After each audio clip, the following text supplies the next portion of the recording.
Welcome বন্ধুরা। West Bengal board of primary education আবার একটি নোটিফিকেশান দিল।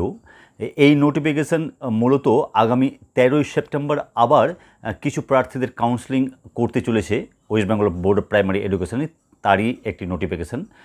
সেই নোটিফিকেশানে কী রয়েছে এবং তার সঙ্গে সঙ্গে 2022-এর রিক্রুটমেন্ট থেকে যে 5% ওয়েটিংদের নিয়োগ, তার কি খবর, যাবতীয় বিস্তারিত আজকের এই ভিডিওতে তুলে ধরব।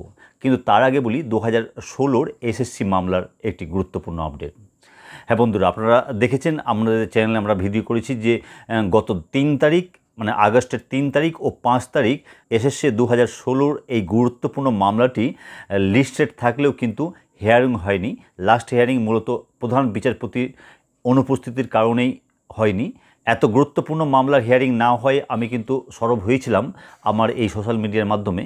যাই হোক, ভালো খবর এটাই যে কয়েকদিন পরে আগামী 10 তারিখে কিন্তু এই মামলাটা পুনরায় লিস্টেড হয়েছে এবং তাও আবার 6 নম্বর সিরিয়ালে। এবং তার সঙ্গে সঙ্গে আরেকটি ভালো খবর এটাই যে মাননীয় প্রধান বিচারপতি, যিনি অসুস্থতার কারণে গত হিয়ারিংয়ে থাকতে পারেননি, এবার কিন্তু তিনি থাকবেন, অর্থাৎ তিনি কিন্তু এবার সম্পূর্ণভাবে সুস্থ হয়ে উঠেছেন, এমনটাই খবর।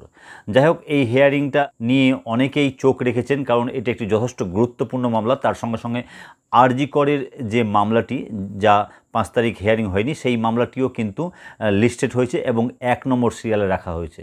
যাই হোক, এই গুরুত্বপূর্ণ মামলার গুরুত্ব অনুধাবন করেছেন, তার ফলে যে প্রথম দিকেই সিরিয়াল লিস্টে রাখা হয়েছে, এটা অতি অবশ্যই খুবই ভালো খবর।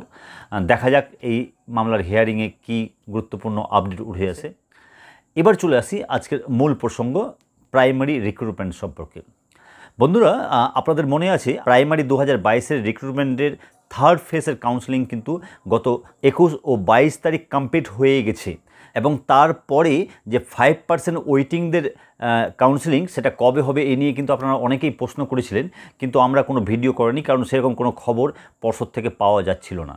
এবং এটা না পাওয়া যাওয়ার পিছনে প্রধান যে কারণ, যে এখনও কিছু প্রার্থীর কাউন্সেলিং রয়ে গেছে ওয়েটিংদের আগে, তাই তাদের এবার কাউন্সেলিংয়ের বিজ্ঞপ্তি দিল পর্ষদ।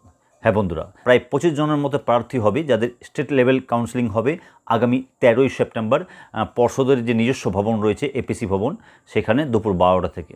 এবং আশা করা যাচ্ছে যে এটাই হয়তো লাস্ট কাউন্সেলিং, আর এরপরেই 5% ওয়েটিংদের কাউন্সেলিংয়ের জন্য নোটিফিকেশান আসার একটি সম্ভাবনা তৈরি হয়েছে।